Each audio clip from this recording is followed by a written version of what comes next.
what up, what up? It's Raphael with NBA Draft Junkies, and you are listening to part two of a three-part series where Joe Gomez and I discuss our top 10 shooting guards. The first episode was shooting guards 6 through 10, and in this episode, we'll rank 1 through 5. Stay tuned. For my player that I have is Skylar Mays. He's another older player. He's just finished his senior year at LSU. I think Skylar can come in. He can play the 1 or the 2 for teams. He's efficient, shot 49% from the floor, 39% from 3. He's a good rebounder. I may be a little biased because I worked for Mo Williams Academy, which was the AU team that Skylar played for. And he's what I call sneaky athletic. He will come down the lane and catch you and dunk on you. I've seen him dunk on guys off the wrong foot. He just kind of plays at his own pace. You can't speed him up. You can't make him play too fast. Just really smooth. And I think that he's going to have a pretty long career because he can come in and he can play multiple positions. He kind of reminds me of maybe like a Malcolm Brogdon in a sense, where he can come in and play both positions for you. He's a high IQ player, and he finds ways to beat you without, being like a freakish athlete. He's just a smart guy that I think can slide into the first round. I mean, I think that it wouldn't be a shocker to me to see him go late first, maybe early second, but I also see him as a guy that's going to be ready to come in and play right away for whatever team he goes to. Yeah, I actually had him next on my list. To me, he's like a true 2 guard. He can play a little bit, on the ball, but he's a 2 guard. I mean, I think he creates for other people, but he's a shot creator and he's a shot maker. Really steady. I mean, you watch him through the SEC for the last couple of years, and you don't really think he's ever making a mistake. And that's one thing, like you said, he plays at his own pace. He doesn't get rattled. He doesn't get shook. I love the dude. I think he's going to be great in the NBA. I think he's a perfect fit for the league and where it's going. And I think he's going to have a higher upside than some of these other guys. So, yeah, that's where I think I had him penciled in. Yeah, I have him here at 5. So my number 4 is Desmond Bane, and that's who we've already talked about. Like I said, I have him as a first-round pick. He understands his role. He knows what he's going to do. And if he ends up going late first round, which means he ends up on a team like the Lakers or the Bucks, which isn't fair. It's not fair to give LeBron and Giannis a 40% dead-eye shooter. If you're one of those teams, and I mean, really, any team that's picking late in the first round is a playoff team, which already has a good roster. So even if it's like Boston, which has picks 26 through 30, even though they have a lot of wings and they just drafted like Romeo Langford last year, Bane is a guy that can come in and play next to Brown and Tatum and provide some floor spacing. So a team that gets him late in the first round is going to get a steal. I mean, that would be a scary backcourt. Yeah, I would not be shocked at all to see him make a all-rookie team, whether it's first or second all-rookie team, because more than likely he's going to end up in a situation where he's going to play alongside a star player and his game is complementary to any dominant ball handler that can pass the ball. Yeah, no, I like him. I think he's going to be a great fit. If you put him something like that, man, that's scary. I actually had Tyrese Maxey in this spot. He's one of those guys that I kind of fought back and forth on if he was a point guard, if he was a 2. Was his fit right at Kentucky? I mean, he kind of had a couple other guys in that backcourt. But I think he's great going downhill. He's one of those guys who's a tough defender. He's got what I call the it factor. Like he wants to go win. And I think he's a little undersized to be a true 2. But to me, he's more of a scoring guard, and it kind of pushes him off the ball. A couple of things. He probably needs to become a better shooter to be a true 2. I think he shot under 30% from 3. And I kind of put a little bit of that to his fit and the guys around him as well for his role. But I had him in there at 4, and I think, you could shift him over to play point at any moment. He can guard points. And I think because he is tough and he's got some tenacity in him, that he can guard some bigger 2s and be fine on the wing. So I kind of like him, and I think that's where I think I'm going to put him at the 4 spot or 3 spot. Yeah, for me, I had Tyrese on my list as a point guard. In my opinion, I think that for his long-term success in the NBA, he's going to have to be a point.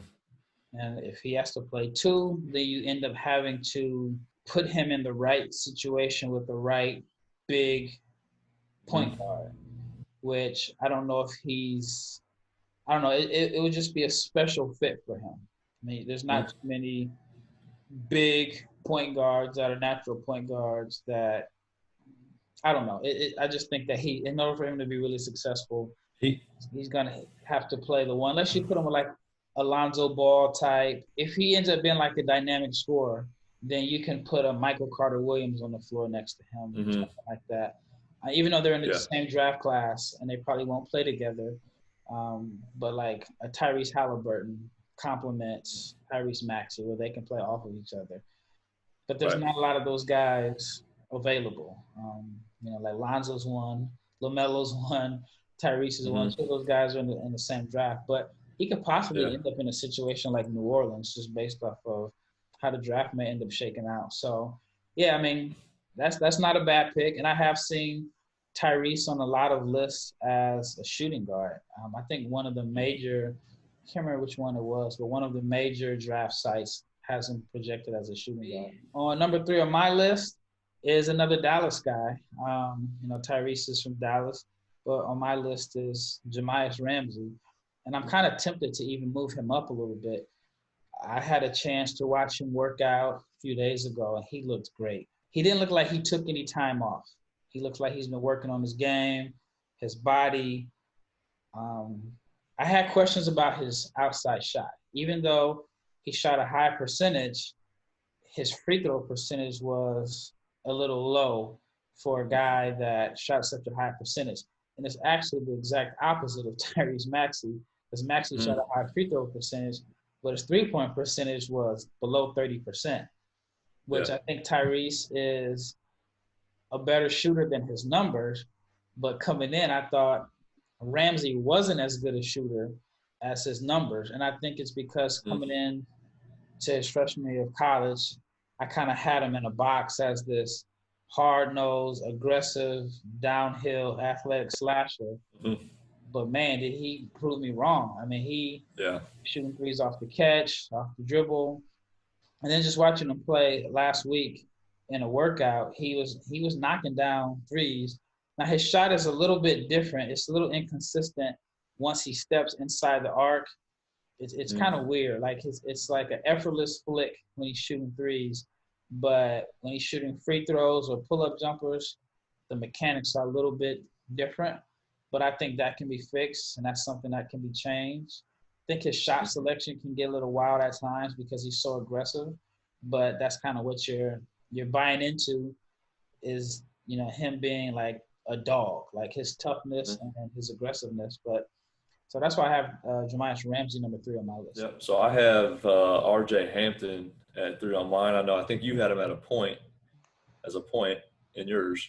But, I think he's just – the one thing about him that's kind of caused me for some concern is that you haven't seen him play a lot. I think he played 16 or 17 games this last year.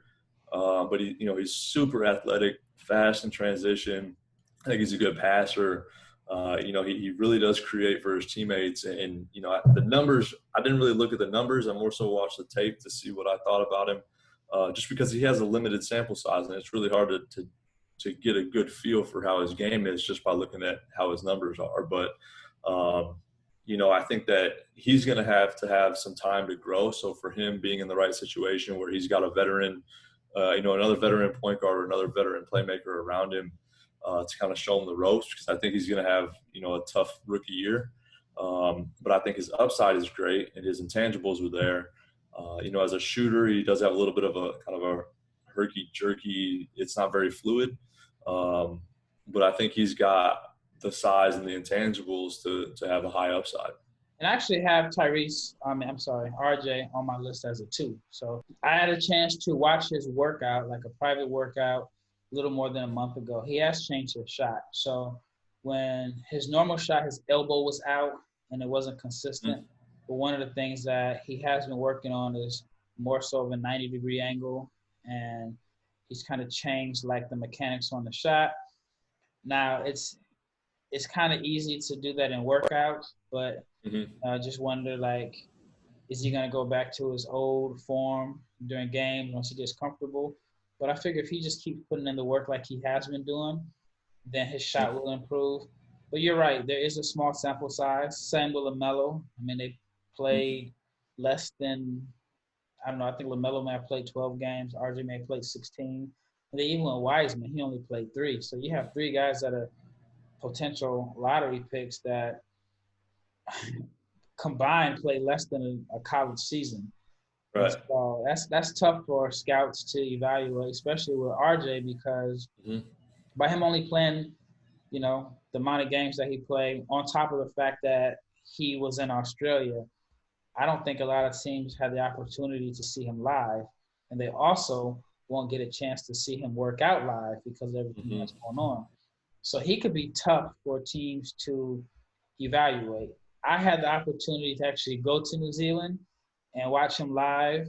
I think going to New Zealand was really good for his game, simply because I saw him play in high school. He was bigger, stronger, and faster than everybody else. I mean, his first step is ridiculous for lightning quick his size. I mean, if you see him, he looks like a wing more than, you know, a combo guard. And so on the high school level, all he needed was one dribble. He got to the paint. He was finishing above the rim. He got fouled. I mean, he just piled up points quickly. And he was such an aggressive scorer. Like, he had this dog mentality that was consistent. And so I think going to Australia helped him out a lot, because he had to, probably for the first time in his career, play with guys that were better than him. He had to learn how to play off of others. While growing up, he was always the best player. I mean, you put him on the team with his age group, and he was a tough matchup on the high school level. In my opinion, it may have been a better situation for him long-term than Melo in some cases, because the situation that Melo had was pretty much consistent than what he's had his whole life, where everything was kind of set up for him to succeed. RJ had to come in. He had to earn his spot. He had to play defense. He had to, you know, go possessions without touching the ball. And then when he did have the ball, he had to make something happen. I think he's an underrated passer. He makes basic reads out of the pick and roll, but where he does most of his damage is when he gets to the paint and, you know, penetrating kick. He does an excellent job at finding shooters on skip passes and like I said, just getting into the paint. He needs to get stronger, which I've seen with my own eyes that he has put on weight. He's been working out every day. He's been going to a place in Dallas called Sanders Fit, and I've been there quite a few times this summer. And just going into that gym, it's a who's who of NBA and NFL players. It's ran by former Oklahoma State basketball player Melvin Sanders. So I went one day, and Derrick Henry for the Titans was there. Leonard Fournette, Buddy Hield worked out there most of last summer. RJ, like I said, he's there every day. The projected number 1 pick, in my opinion, in the 2021 draft, Cade Cunningham, has been there often. Jamirius Ramsey goes there. So he's been going and working on his body, getting stronger. So I think that's a plus. But at the end of the day, in order for RJ to maximize his potential, it's all going to boil down to his shooting. But as far as like the work ethic and that killer mentality that you look for, he has all of that. So I'm high on RJ, and I have him as number 2 on my list. Yep. So we just flipped our 2 and 3 around, because I've got Jamirius Ramsey at my 2. You know, like you kind of already touched on it, man. He's strong. He's athletic. He shot better than I expected him to as well after those first couple games. I know I watched him a little bit last summer when he was at Drive Nation in the EYBL, and he didn't have that confidence in his jumper then. And he was only shooting if he was wide open. If he was in rhythm, he was taking that jumper. Otherwise, he was just attacking the rim, trying to dunk on somebody is really what he was trying to do. And I think this year he showed that confidence in his jumper. And if he can carry that confidence over and extend that range, I think he's going to be pretty tough in the league. And I think he is going to be a first-team all-rookie guy. And, I've seen that evolution from when he was, 15, 16 to then 18, 19. And I see him going on that trajectory where he's going to be a big name. And I think he's got star potential written all over him. Yeah, I mean, the transition that he made was, it's almost like he had this jumper in his bag that he had just was waiting to release it once he got to college, because I feel like he did take some bad shots in the AAU level because he's a confident player.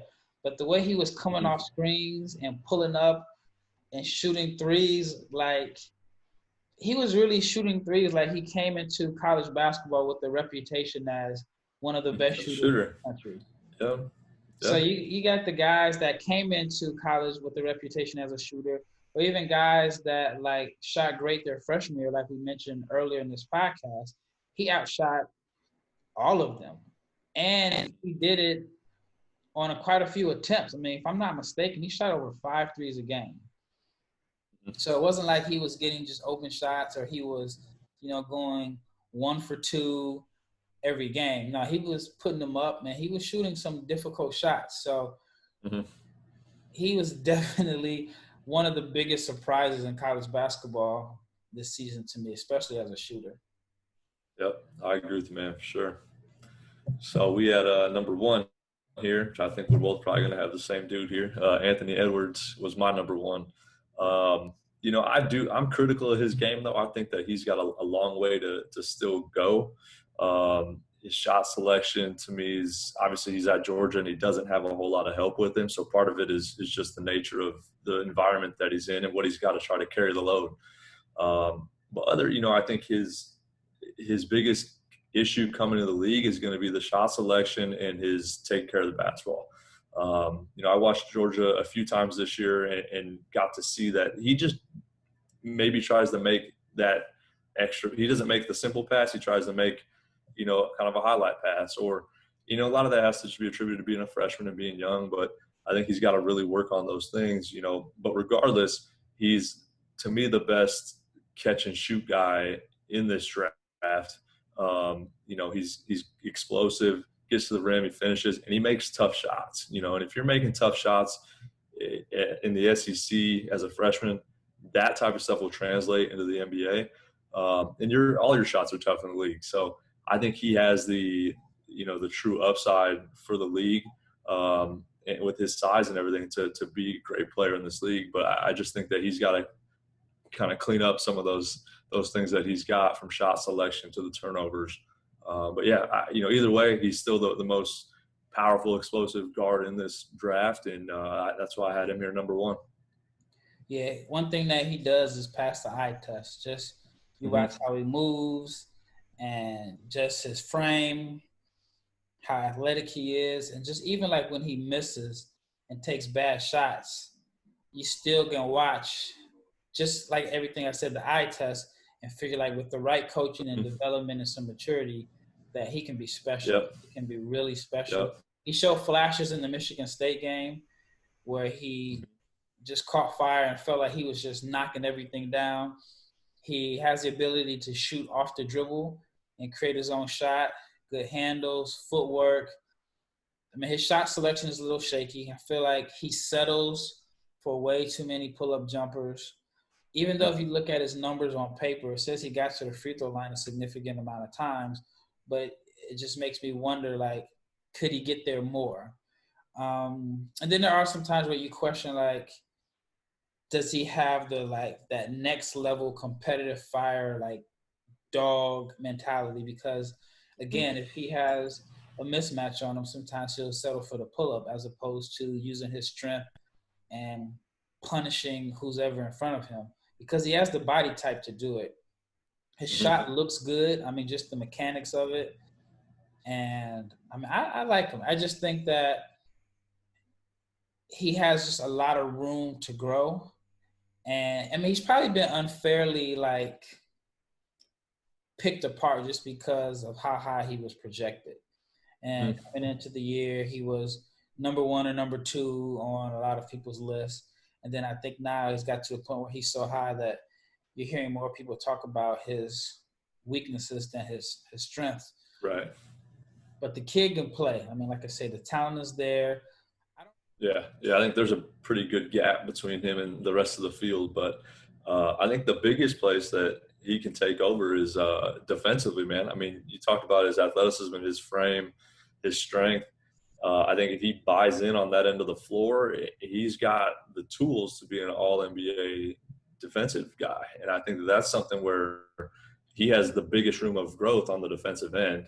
And, I think you combine that with what he can do offensively just by, like you said, being in the right role with the right development team, right coaching, and, just cleaning up some of those things with taking bad shots and those types of things. With what he can do defensively, the sky's the limit for him. Yep. Well, man, I would like to thank you again for coming on. And let's do it soon. Maybe by the end of the week, let's do our small forward list. Yep. Sounds good. Yes, everybody that's watching, thank you for tuning in. Check us out, NBA Draft Junkies. We're on Spotify, we're on iTunes. If you're listening on iTunes or Spotify, then check out our YouTube channel. Once again, thanks everybody for tuning in. Until next time.